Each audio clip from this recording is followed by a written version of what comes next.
മമ്മൂട്ടി, മോഹൻലാൽ ഇവർക്കൊക്കെ ലൈഫിൽ ഒരു ഇപ്പോഴത്തെ കാലത്ത് എത്രത്തോളം അതിന് പ്രാധാന്യം ഡിജിറ്റൽ വിസിബിലിറ്റി കൂട്ടുന്നുള്ള ഒരു കനൽ സെലിബ്രിറ്റി ആവുന്നത് പേഴ്സണലി ഞാൻ ബ്രാൻഡിങ് വിസിബിലിറ്റി കൂട്ടാൻ ഡിജിറ്റലി ഇപ്പോഴത്തെ കാലത്ത് എത്രത്തോളം അതിന് പ്രാധാന്യമുണ്ട്? തീർച്ചയായിട്ടും വളരെയധികം പ്രാധാന്യമുണ്ട്.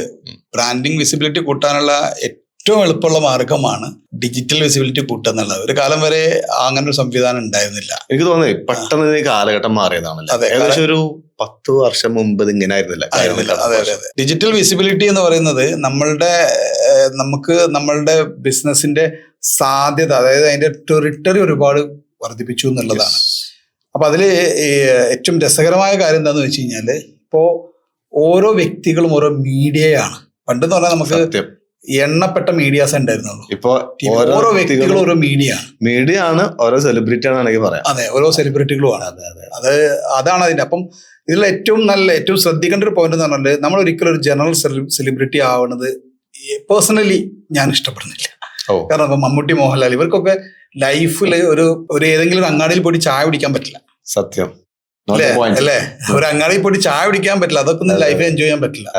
ഈ സെലിബ്രിറ്റീസ് പോണ എല്ലാ സ്ഥലങ്ങളിലും നമുക്ക് പോകാൻ പറ്റും, ക്യാഷ് കയ്യിലുണ്ടെങ്കിൽ പോകാൻ പറ്റും. പക്ഷെ നമുക്ക് പോണ എല്ലാ സ്ഥലങ്ങളിലും ഈ പറയപ്പെടുന്ന സെലിബ്രിറ്റീസിന് പോകാൻ കഴിയില്ല.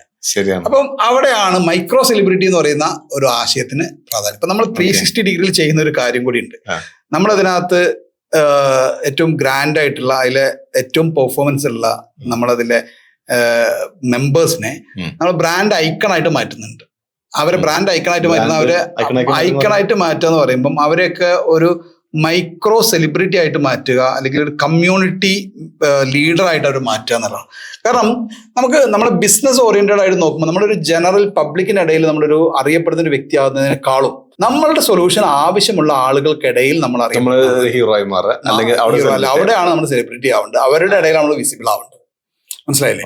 നമ്മൾ ആർക്കാണോ ആവശ്യമുള്ളത്, അല്ലെങ്കിൽ നമ്മൾ കൊടുക്കുന്ന സൊല്യൂഷൻ റിസീവ് ചെയ്യുന്ന ആൾക്കാർ ആരാണോ, ആ ഒരു എന്താ പറയാ, അത് നമ്മൾ ടാർഗറ്റഡ് ഓഡിയൻസ് എന്ന് പറയും. ആ പക്ക ടാർഗറ്റഡ് ഓഡിയൻസിനിടയിൽ നമ്മൾ എന്താവുക, വിസിബിൾ ആവുന്നിടത്താണ് ഒരു റിയൽ ആയിട്ട്. കാരണം അങ്ങനെ വരുമ്പോഴാണ് അയാള് യഥാർത്ഥത്തിൽ ബിസിനസ്, അതുകൊണ്ട് ആ ഒരു സെലിബ്രിറ്റി ആയതുകൊണ്ട് അയാൾ ബിസിനസ്സിൽ അയാൾക്ക് നേട്ടങ്ങൾ കൊയ്യാൻ പറ്റുള്ളൂ. അല്ലെങ്കിൽ അയാളൊരു പബ്ലിക് ഫിഗർ ആകുമ്പോൾ അതേപോലെ തന്നെ പബ്ലിക് ഫിഗർ ആവുന്നതിന്റെ ഗുണം പോലെ തന്നെ ഒരുപാട് ദോഷങ്ങളുണ്ട്. നമ്മളറിയാം, ഓരോ പബ്ലിക്കിൽ വരുന്ന സെലിബ്രിറ്റികളും അവര് ചിലപ്പോൾ ഒരു വാക്കിൽ വരുന്ന പിഴയോ, ശരിയാണ്, അല്ല അവര് നടക്കുമ്പോൾ വരുന്ന ഒരു പ്രശ്നങ്ങളോ, ഇതെല്ലാം വിവാദങ്ങളാവാറുണ്ട്.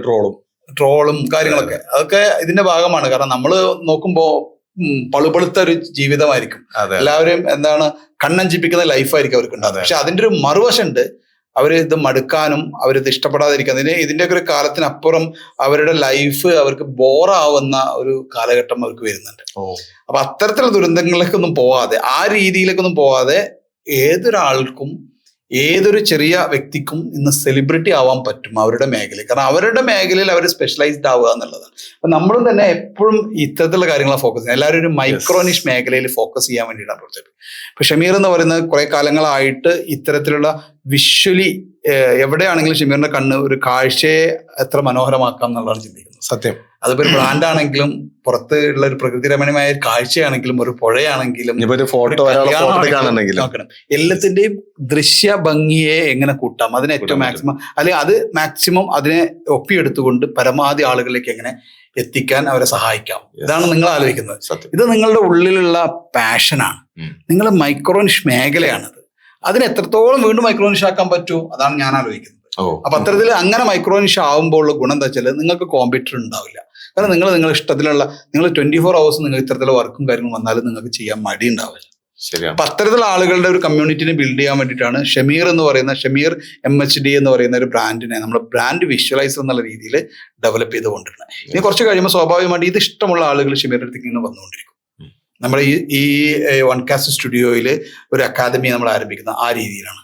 ഷമീർ എന്താണോ ചെയ്യുന്നത്, ഷമീറിന്റെ പാഷൻ എന്താണോ, ആ പാഷനുള്ള ആളുകൾ വേറെ ഉണ്ടാവുമല്ലോ, വളർന്നു വരുന്ന പിള്ളേരുണ്ടാവും. ഇനി അതിലെ കുറച്ച് പ്രായമുള്ള ആൾക്കാരൻ കുഴപ്പമില്ല, നമ്മുടെ ഈ കമ്മ്യൂണിറ്റിയിലേക്ക് മോസ്റ്റ് വെൽക്കം. ഇത്തരത്തിലെ ഒരു ആളുകളുടെ ബ്രാൻഡിനെ വിഷ്വലൈസ് ചെയ്യാനും അതിനെ വിസിബിൾ ആക്കാനും വിഷ്വലൈസർ ആക്കാനും ഒക്കെ നിങ്ങൾ ആഗ്രഹിക്കുന്നുണ്ടെങ്കിൽ നിങ്ങൾക്ക് most welcome to the OneCast studio. അതേപോലെ തന്നെ most welcome to the our prestigious CEO mister Shameer MHD. അദ്ദേഹം നിങ്ങൾക്ക് വേണ്ടിയിട്ട് ഇത് കൃത്യമായിട്ട്, നിങ്ങൾ ഒരിക്കലും ഇവിടെ ഒരു തിയറി ക്ലാസ് പ്രതീക്ഷിക്കരുത്. ഇതേ യാത്ര നമ്മൾ ഇതേപോലെ ഷൂട്ടിംഗ് ആയിട്ടും സ്ക്രിപ്റ്റിംഗ് ആയിട്ടും എഡിറ്റിംഗ് ആയിട്ടും ലൈറ്റിംഗ് ആയിട്ടും അങ്ങനെ ഈ ഒരു രംഗത്ത് എന്തൊക്കെ കാര്യങ്ങൾ വേണോ അത്തരം കാര്യങ്ങൾ ചെയ്തില്ലേ ചോദിച്ചു പോകാന്നറിയില്ല, ചെയ്ത് പോവാന്നുള്ള ആ ഒരു സ്ട്രാറ്റജിയിൽ നിങ്ങൾക്ക് നമ്മുടെ ടീമിന്റെ ഭാഗമാവാം, വൺ കാസ്റ്റ് സ്റ്റുഡിയോയുടെ ഭാഗമാവാം, ഷമീറിന്റെ കൂടെ നിങ്ങൾക്ക് ജോയിൻ ചെയ്യാം. കാരണം അദ്ദേഹം അതിൽ സ്പെഷ്യലൈസ്ഡ് ആണ്. അദ്ദേഹത്തിന് അടുത്ത് അതിന്റെ ഒരുപാട് നോളജ് ഉണ്ട്, ഒരുപാട് കാലത്തെ എക്സ്പീരിയൻസ് ഉണ്ട്, ഒരുപാട് ട്രാക്ക് റെക്കോർഡ് ഉണ്ട്, ടെസ്റ്റിമോണിയൽസ് ഉണ്ട്.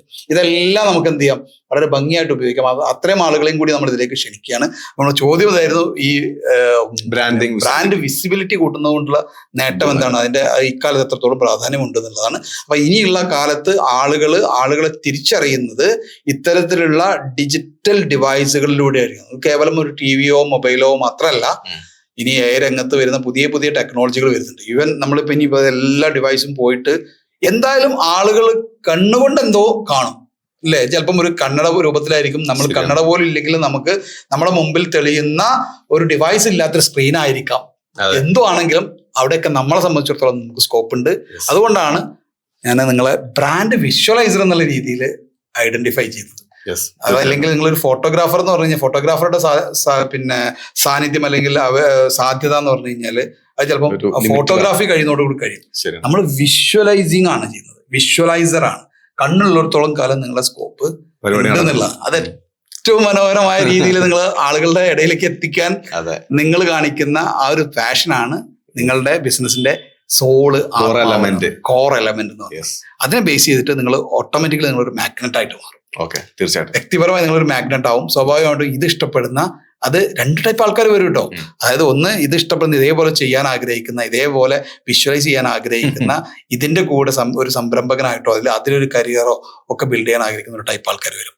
പിന്നെ ഇതൊക്കെ വേണമെന്ന് ആഗ്രഹിക്കുന്ന ആൾക്കാരുണ്ടാവുമല്ലോ, എങ്ങനെ ഇതൊക്കെ ചെയ്യണമെന്ന് ആഗ്രഹിക്കുന്ന ചെയ്യണം അല്ലെ, അവരുടെ വിസിബിലിറ്റി മാക്സിമം ആളുകളെ കണ്ണിൽ വളരെ മനോഹരമായിട്ട് എത്തിക്കണമെന്ന് ആഗ്രഹിക്കുന്ന ഓൺടർപ്രണേഴ്സ് ഉണ്ടാവും, പ്രൊഫഷണൽസ് ഉണ്ടാവും. ഇവരൊക്കെ നിങ്ങൾ തേടി വരും. അത്തരത്തിൽ അങ്ങനെ തേടി വരാൻ വേണ്ടിയിട്ടാണ് നിങ്ങളൊരു മാഗ്നറ്റ് ആയിട്ട്, ഒരു ബ്രാൻഡ് ഐക്കണായിട്ട് നമ്മൾ ഇങ്ങനെ ഡെവലപ്പ് ചെയ്തുകൊണ്ടേയിരിക്കുന്നത്. അതിനാണ് നമ്മുടെ 360 ഡിഗ്രി പ്ലാറ്റ്ഫോം. അതിന്റെ ഒരു റിയാലിറ്റി, നമ്മൾ റിയാലിറ്റിയിലേക്ക് എത്തിച്ച രൂപമാണ് ഈ വൺ കാസ്റ്റ് സ്റ്റുഡിയോ. ഈ വൺ കാസ്റ്റ് സ്റ്റുഡിയോയുടെ അണ്ടറിൽ നമ്മൾ ഒരു അക്കാദമി എന്ന് പറഞ്ഞു കഴിഞ്ഞാൽ എൻറ്റയർലി ഡിഫറെന്റ്. സാധാരണ കാണുന്ന അക്കാദമിയോട് ഒരിക്കലും ഉപമിക്കാൻ പറ്റാത്ത രീതിയിൽ റിസൾട്ട് കാണിച്ചു കൊടുത്തിട്ടുള്ള അക്കാദമി. അതാണ് നമ്മൾ ഉണ്ടാക്കുന്നത്. ഇപ്പൊ നമുക്കറിയാം, നമ്മളിപ്പോ ഷൂട്ട് ചെയ്തുകൊണ്ടിരിക്കുന്ന ഫാരിസ് കഴിഞ്ഞ 2 ആഴ്ച മുമ്പ് നമ്മുടെ കൂടെ ജോയിൻ ചെയ്ത വ്യക്തിയാണ്.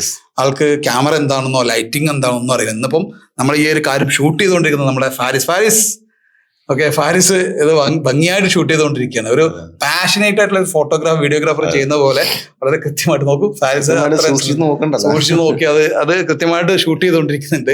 അപ്പൊ ഇത് വളരെ നമ്മൾ ഏറ്റവും ലേറ്റസ്റ്റ് ആയിട്ട് നമ്മുടെ ഫാമിലിയിലേക്ക് വന്ന മെമ്പറാണ്. പക്ഷെ ആള് പോലും വളരെ പാഷനേറ്റ് ആയിട്ട് ഇതിന്റെ കൂടെ മുന്നോട്ട് പോകുന്നു എന്നുള്ളത് വളരെ സന്തോഷമുള്ള കാര്യമാണ്. അപ്പൊ ലുക്മാൻ, ഇപ്പൊ നമുക്കറിയാം, ലുക്മാൻ നമ്മളെ ഈ ഒരു വൺ കാസ്റ്റ് സ്റ്റുഡിയോയുടെ ഭാഗമായിട്ട് നമ്മളെ കൂടെ യാത്ര ചെയ്യുന്ന ആളാണ്. ആളിപ്പോ എഡിറ്റ് ചെയ്തോണ്ടിരിക്കുക. നമ്മൾ കഴിഞ്ഞ വീഡിയോ ലുക്മാനെ പറ്റി മാഷ് പറഞ്ഞ പോലെ തന്നെ ബ്രില്യന്റ്. അതായത് ആൾക്ക് പെട്ടെന്ന് ക്യാപ്ചർ ചെയ്യാൻ പറ്റും. നമ്മൾ പറഞ്ഞ കാര്യങ്ങൾ ഒന്നാമത് ഒരു യങ് ബ്ലഡ് ആയതുകൊണ്ടാന്ന് അറിയില്ല, പെട്ടെന്ന് പറഞ്ഞ കാര്യങ്ങളൊക്കെ പെട്ടെന്ന് ക്യാപ്ചർ ചെയ്യും. ഇങ്ങനത്തെ ടീമാണ് നേരത്തെ മാഷ് പറഞ്ഞ പോലെ നമ്മളെ കൂട്ടത്തേക്ക് വരേണ്ടത്.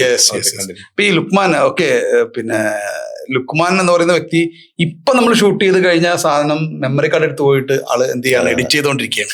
അപ്പൊ നമ്മളിത് ഈ ടോക്ക് കഴിയുന്ന ആ സമയത്ത് തന്നെ യൂട്യൂബിലേക്ക് അത് അപ്ലോഡ് ചെയ്യണം എന്നുള്ള ആ ഒരു രീതിയിലാണ് ആള് പോകുന്നത്. അപ്പൊ ഞാനിത് സ്വപ്നം കാണുന്ന വൺ കാസ്റ്റ് സ്റ്റുഡിയോ ഒരു എന്താ പറയാ, ഒരു ലൈവ് ന്യൂസ് ചാനലൊക്കെ പോണ പോലെ പോകണം ആ ലെവലിൽ നമ്മളിവിടെ അങ്ങനെ പരിപാടി അവതരിപ്പിക്കുന്നു.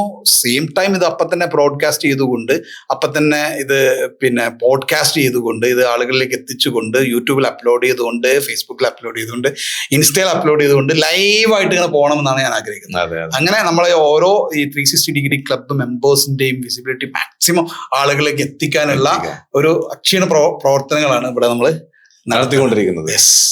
ഈ പറഞ്ഞ പോലെ ബ്രാൻഡിങ് എന്നുള്ളത് നേരത്തെ പറഞ്ഞ പോലെ നമ്മളൊരു വീഡിയോ എടുക്കുകയാണെന്നുണ്ടെങ്കിൽ അല്ലെങ്കിൽ ഒരു ഫോട്ടോ എടുക്കുകയാണെന്നുണ്ടെങ്കിൽ ഇപ്പോഴത്തെ കാലത്ത് അതിന്റെ വാല്യൂ എന്ന് വെച്ചാൽ ഭയങ്കരമാണ്. അല്ല മാഷെ? തീർച്ചയായിട്ടും. ഇപ്പൊ ഒരു നമ്മളൊരു ഇവിടെ ഞങ്ങളിവിടെ ഷൂട്ട് ചെയ്യുന്ന ഒരു പരിപാടി ഞങ്ങളൊന്ന് BTS എടുത്തു. ആ BTS എടുത്ത് നമ്മൾ ജസ്റ്റ് ഒന്ന് ഇൻസ്റ്റാഗ്രാമിലോ അല്ലെങ്കിൽ ഫേസ്ബുക്കിലോ വാട്ടവർ നമ്മളത് അപ്ലോഡ് ചെയ്യുമ്പോൾ നമ്മൾ ഈ റൂമിലിരിക്കുന്ന 4 ആളുകളല്ലേ കാണുന്നത്. അത് വലിയൊരു കോടികളുടെ മുന്നിലേക്കാണ് ഈ സംഭവം പോകുന്നത്. അതൊക്കെ പറഞ്ഞ പോലെ നമ്മളെ ബ്രാൻഡിങ് വിസിബിലിറ്റി കൂട്ടാനുള്ള ഒരു സംഗതി കൂടിയാണ്. ഇപ്പൊ ഈ നടക്കുന്ന കാര്യം എനിക്ക് തോന്നുന്നു കുറച്ച് മുമ്പ് ഷൂട്ട് ചെയ്തിട്ടുണ്ടല്ലേ ഇതിന്റെ എന്താ ചെയ്യുന്നുള്ളത്. അപ്പൊ ഇത്തരം കാര്യങ്ങളിൽ താല്പര്യമുള്ള ഇത് ചെയ്യേണ്ട ആൾക്കാർ സ്വാഭാവികമായിട്ട് നമ്മളെ വീഡിയോസിന് അണ്ടറിൽ വരും. അവർ കമന്റ് ചെയ്യും, ലൈക്ക് ചെയ്യും, ഷെയർ ചെയ്യും, അവർ നമ്മളെ സപ്പോർട്ട് ചെയ്യും. അത്തരത്തിലുള്ള കൂടുതൽ സപ്പോർട്ടുകളൊക്കെ പ്രതീക്ഷിച്ചിട്ടാണ് നമ്മൾ ഇത്തരത്തിലുള്ള വീഡിയോസ് ഒക്കെ ചെയ്യുന്നത്. അപ്പൊ കൂടുതൽ കാര്യങ്ങൾ പഠിക്കാനും ഓരോ കാര്യങ്ങൾ ഇനി ആളുകൾ പഠിപ്പിച്ചു കൊടുക്കണം. ഞാൻ ആ മേഖലയിൽ 0 ആണ്. എങ്ങനെ ഒരാളുടെ വിസിബിലിറ്റി ബ്യൂട്ടിഫുൾ ആയിട്ട് പ്രൊഡക്റ്റ് ചെയ്യാമെന്നുള്ളത്, ഒരു വീഡിയോ ആയിട്ട് പ്രൊഡക്റ്റ് ചെയ്യാന്നുള്ള വിഷയത്തിൽ ഞാൻ ബ്രാൻഡിങ് സ്ട്രാറ്റജിസ്റ്റ് എന്നുള്ളത് നിങ്ങളെ പോലുള്ള ആളുകളിലേക്കാണ് ഞാൻ അവരെ വിടുക. അതിന്റെ സ്ട്രാറ്റജി ബിൽഡ് ചെയ്തിട്ട് ഞാൻ അവരെ നിർത്തി വിടും. അപ്പൊ സ്വാഭാവികമായിട്ടും അവരുടെ ആ ഒരു ലൈറ്റിങ്ങും അതിന്റെ പൊസിഷനിങ്ങും അതിന്റെ ഒരു ക്ലാരിറ്റിയും ഒക്കെ കൂടിച്ചേർത്ത് നല്ല ഭംഗിയുള്ള ഒരു പാൽപ്പായസം പോലെയുള്ള ഒരു സാധനം ഇവർക്ക് റിസൾട്ട് ആയിട്ട് ഒരു പ്രൊഡക്റ്റ് ആയിട്ട് നമ്മൾ കൊടുക്കുമ്പോൾ ഇവരുടെ കണ്ണിൽ തെളിയുന്നത്. കാരണം നമ്മളിപ്പോ നമ്മളെ ഇൻവെസ്റ്റേഴ്സ് തന്നെ അവർ 1 or 2 വീഡിയോസ് ഒക്കെ ഷൂട്ട് ചെയ്യുമ്പോൾ തന്നെ അവർ ഭയങ്കര ഹാപ്പിയാണ്.